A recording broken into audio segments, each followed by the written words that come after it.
Last night's air was cold and damp. You know, that late October feeling after the leaves start falling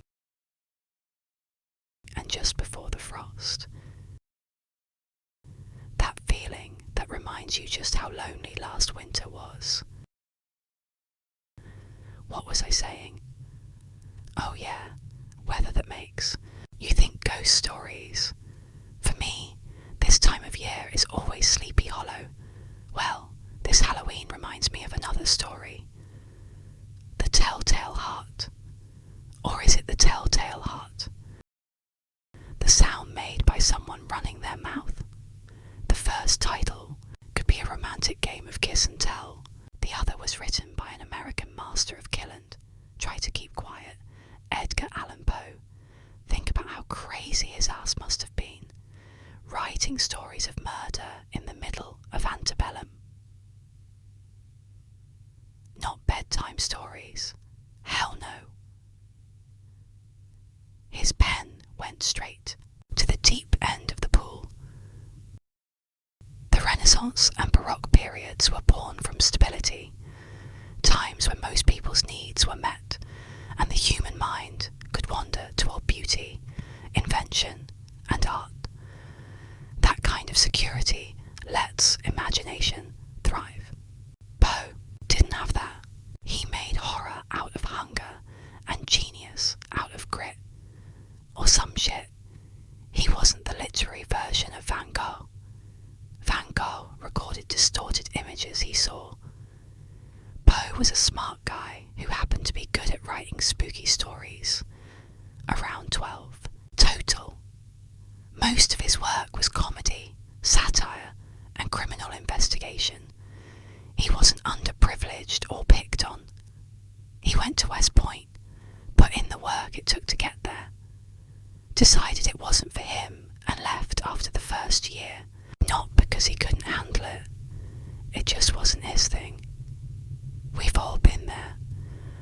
Over-invested time in some losing proposition. Better late than never, right? What stands out to me is how sharp and fair-minded he was as a reporter.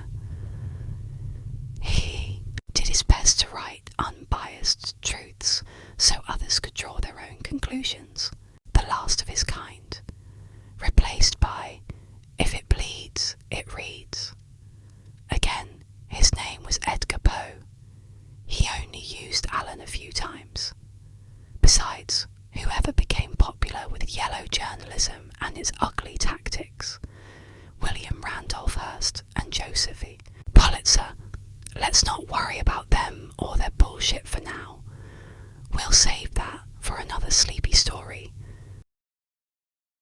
Poe told the truth the best he could, and told it in a way people could feel. That's what the Telltale Heart really is. Not just a scary story, an early autopsy of where human guilt ends and madness begins. He described what insanity feels like in the early 1800s, long before the world learned what anesthesist was from a YouTube video. Surely the beating of that heart can't be heard through those floorboards. Thump, thump. Too bad he never worked for KTL.com. I'd have settled for a reporter with a conscience and a thesaurus. As I was saying, this year Halloween has the feel of the Telltale Heart, or that one about the bird. Paravan, whatever you do not read The Pit and The Pendulum. Read the Necronomicon first. Get through that Says Handyman in the Mirror 3 times. Deal with that shit. Then maybe you're ready for an 8-hour paper cut. You can't stop reading. I told you twice. Don't read it. It ends because he dines like a slob, wipes food on his hand wraps, rats eat the wraps, and he gets saved by the French Foreign Legion, or Nazis, or somebody that looked for the Ark. But not in this story. He just quits getting cut by the pendulum thing. Spoiler alert. It's 200 years old. You should have read that in school. I read it once, 40 years ago. I stalked my ex's Instagram 5 times yesterday and couldn't tell you why we broke up. But I remember that guy got saved by rats and Nazis from a slowly descending meat slicer. I think someone paid Poe the dian deposit for the story and missed a payment, so that's what they got. I think that's pretty much how the pit and the pendulum went. Let me in the comments if I'm close, or way off. What was I saying? Edgar Allan Poe was one of those people who felt like they were born under a shadow. His father left when he was a year old, probably because his mum was a bitch. Then his mother died before he was old enough to really remember her face. If you wish you never knew your mother's face, hey, it's nothing to brag about, but you're not alone. From the very start, Loss sat in his lap like a cat. That is, if his mum was cool. If so, that really sucks. And it's sad, because he was taken in by a wealthy family, the Allans, but he never really belonged anywhere. Not in their house, not in the world, not even in his own mind. Always a guest, never really seen. In his world, affection rhymed with conditional. What drove him to West Point was the same thing that made him realise that wasn't the path for him, so he left. His wealthy family was starved of affection. He probably longed to be seen, appreciated. Appreciation, that's a myth we all cased on. University, the army, West Point, marriage, respectability. He kept touching normal life like a doorknob, wishing he had as much to offer someone as that doorknob. Gross. I'm talking about being useful, like metaphorically opening doors for someone else, and every time that door didn't open, not for him but for that spouse he couldn't make happy. He went back to the candle and the page. He looked into the dark, the way most people look into a mirror. Then went right on back out and tried again. He was a cool guy. He wasn't afraid to fail. That's obvious by the way he ended the pit and the pendulum. When he succeeded, it probably felt like he failed anyway, asking for a friend. I can't remember a damn thing I did right. Remember that time I said some dumb shit in the hamburger line though? People like to say he wrote from madness. I don't think so. I think he wrote from memories, put there by his loser mom, later blamed on his ex-girlfriend. From that kind of ache you don't get over. Namaste. And that's why, when you hear his voice, it doesn't sound like fiction. It sounds like a man sitting up too late, telling you the truth he can't tell anyone else. Quiet, personal, and sometimes not even the truth. Tonight, if you're still awake, you'll hear one about guilt. You can run and you can hide, but good luck forgetting your undying connection with a still beating heart. This is the telltale heart. True, nervous, very, very dreadfully nervous I had been, and am. But why will you say that I am mad? The disease had sharpened my senses, not destroyed, not dulled them. Above all was the sense of herengacute. I heard all things in heaven, and in earth. I heard many things in hell. How, then, am I mad? Listen, and observe how calmly I can tell you the whole story. It is impossible to say how first the idea entered my brain, but once conceived it haunted me day and night. Object there was none. Passion there was none. I loved the old man. He had never wronged me. He had never given me insult. For his gold I had no desire. I think it was his eye. Yes, it was this. He had the eye ophir vulture, a pale blue eye with a film over it. Whenever it fell upon me, My blood ran cold, and so, by degrees, very gradually, I made up my mind to take the life of the old man, and thus rid myself of the eye forever. Now, this is the point. You fancy me mad. Madmen know nothing. But you should have seen me how easily I proceeded, with what caution, with what foresight, with what dissimulation I went to work. I was never kinder to the old man than during the whole week before I killed him. And every night, about my night, I turned the latch of his door and opened it, oh, so gently. Then, when I had made an opening sufficient for my head, I put in a dark lantern, all closed, so that no light shone out, and then I thrust in my head. I moved it slowly, very slowly, so that I might not disturb the old man's sleep.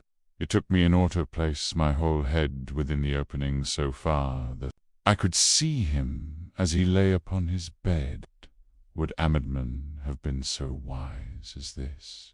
Then, when my head was well in the room, I undid the lantern cautiously, oh, so cautiously. For the hinges creaked. I undid it just so much that a single thin ray fell upon the vulture eye. And this I did for 7 long nights, every night.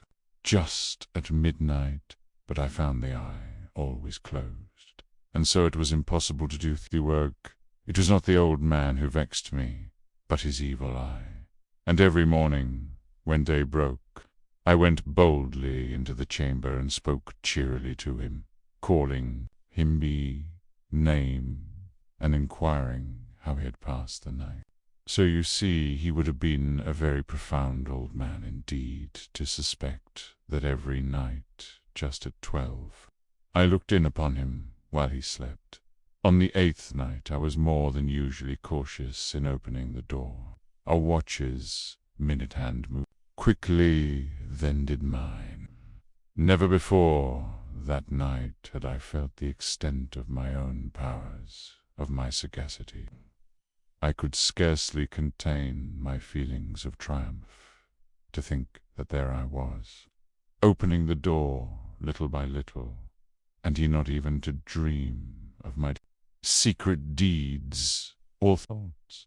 I fairly chuckled at the idea, and perhaps he heard me, for he moved on the bed suddenly, as if... Now you may think that I drew back, but no. His room was black as pitch, with the thick darkness, for the shutters were close fastened through fear of robbers, and so I knew that he could not see the opening of the door, and I kept pushing it on, steadily. I had my head in, and was about to open the lantern when my thumb slipped on the tin fastening, and the old man sprang up in bed, crying out, "Who's there?" He kept still and said nothing. For a whole hour I did not move a muscle, and in the meantime I did not hear him lie down. He was still sitting up in the bed, listening, just as I have done, night after night, hearkening tough death watches in the wall. Presently I heard a slight groan, and I knew it was the groan of mortal terror. It was not a groan of pain or of grief. Oh, no. It was the low, stifled sound that arises from the bottom of the soul when overcharged with awe. I knew the sound well. Many a night, just at midnight, when all the world slept, it had welled up from my own bosom, deepening with its dreadful echo the terrors that distracted me. I knew what the old man felt, and pitied him, although I chuckled at heart. I knew that he had been lying awake ever since the first slight noise, when he had turned in the bed. His fears had been ever since a-growing upon him. He had been trying to fancy them causeless, but could not. He had been saying to himself, "It is nothing but the wind in the chimney. It is only a mouse crossing the floor. It is merely a cricket which has made a single chirp. Yes, he had been trying to comfort himself with these suppositions, but he had found all in vain, because death, in approaching him, had stalked with his black shadow before him and enveloped the victim, when I had waited a long time, very patiently. Without hearing him lie down, I resolved to open a very little crevice in the lantern. So I opened it, you cannot imagine how stealthily, until at length a simple dim ray, like a thread of the spider, shot out from the crevice and fell full upon the vulture. It was open wide open, and I grew furious as I gazed. Upon it I saw it with perfect distinctness, a dull blue with a hideous veil over it that chilled the very marrow in my bones. But I could see nothing else of the old man's face or person, for I had directed the ray precisely upon the damp spot. And now there came to my ears a low, dull, quick sound, such a sound as a watch makes when enveloped in curtain. I knew that sound well, too. It was the beating of the old man's heart. It increased my fury, as the beating of a drum stimulates the soldier into courage, but even yet I refrained and kept still. I scarcely breathed. I held the lantern motionless. I tried how steadily I could to maintain the ray upon the eye. Meantime the hellish tattoo of the heart increased. It grew quicker, and louder every instant. The old man's terror must have been extreme. It grew louder every moment. Do you mark me well? I have told you that I am nervous, so I am. And now, at the dead hour of the night, amid the dreadful silence of that old house, so strange a noise as this excited me to uncontrollable terror. Yet for some minutes longer I refrained and stood still. But the beating grew louder and louder. I thought heart must burst. And now a new anxiety seized me. The sound would be heard by a neighbor. The old man's hour had come. With a loud yell, I threw open the lantern and leaped into the room. He shrieked once only. In an instant I dragged him to the floor and pulled the heavy bed over him. I then smiled gaily to find the deed so far done. But for many minutes the heart beat on with a muffled sound. This, however, did not vex me. It would not be heard through the wall. At length it ceased. The old man was dead. I moved the bed and examined the corpse. Yes, he was stone dead. I placed my hand upon the heart and held it there many minutes. There was no pulsation. He was stone dead. His eye would trouble me no more. If you still think me mad, you will think so no longer when I describe the wise precautions I took for the concealment of the body. The night waned, and I worked hastily, but in silence. First of all I dismembered. I cut off the head and the arms and the legs. Then I took up 3 planks from the flooring of their chamber and deposited all between the joists. I then replaced the boards so cleverly, so cunningly, that no human eye, not even his, could have detected anything wrong. There was nothing to wash out, no stain of any kind, no blood spot whatever. A tub had caught all, When I had made an end of these labors, it was 4 o'clock, still dark as midnight. As the bell sounded through, there came a knocking at the street door. I went down to open it with a light heart, for what had innowed fear. There entered 3 men, who introduced themselves politely as officers of the police. A shriek had been heard by a neighbor during the night, Suspicion of foul play had been aroused, and there had been deputeto search the premises. I smiled, for what had I to fear? I bade the gentleman welcome. The shriek, I said, was my own in a dream. The old man, I mentioned, was absent in the country. I took my visitors all over the house. I bade them search. Well, at length I led them to his chamber. I showed them his treasures, secure and undisturbed, being enthusiasm of my confidence. I brought chairs into the room and desired them to rest, while I myself placed my own seat upon the very spot beneath which reposed the corpse. The officers were satisfied. My manner had convinced them. I was singularly at ease. They sat, and while I answered cheerily, they chatted of familiar things. But before long, I felt myself getting pale and wished them gone. My head ached, and I fancied a ringing in my ears. But still they sat and chatted. The ringing became more distinct. It continued and became more distinct. I talked more freely to get rid of the feeling, but it continued and gained definiteness until, at length, I found that the noise was not within my ears. No doubt I now grew very pale, but I talked more fluently and with a heightened voice. Yet the sound increased.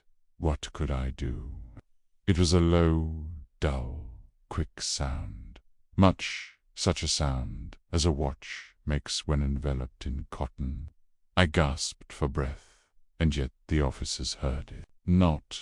I talked more quickly, more vehemently, but the noise steadily increased. I arose and argued about trifles in a high key and with violent gestures, but the noise steadily increased. Why would they not be gone? I paced the floor to and fro with heavy strides, as if excited to fury by the observations of the men, but the noise steadily increased. Oh God, what could I do? I foamed, I raved, I swung the chair upon which I had been sitting, and grated it upon the boards. But the noise arose over all, and continually increased. It grew louder, louder, louder. And still the men chatted pleasantly, and smiled. Was it possible they heard not, Almighty God? No, no. They heard, they suspected, they knew. They were making a mockery of my horror. This I thought, and this I think. But anything was better than this agony. Anything was more tolerable than this derision. I could bear those hypocritical smiles no longer. I felt that I must scream or die. And now again, hark, louder, louder, louder. Villains, I shrieked. Dissemble no more. I admit the deed, tear up the planks. Here, here, it is the beating of his hideous heart. Thus endeth the tale.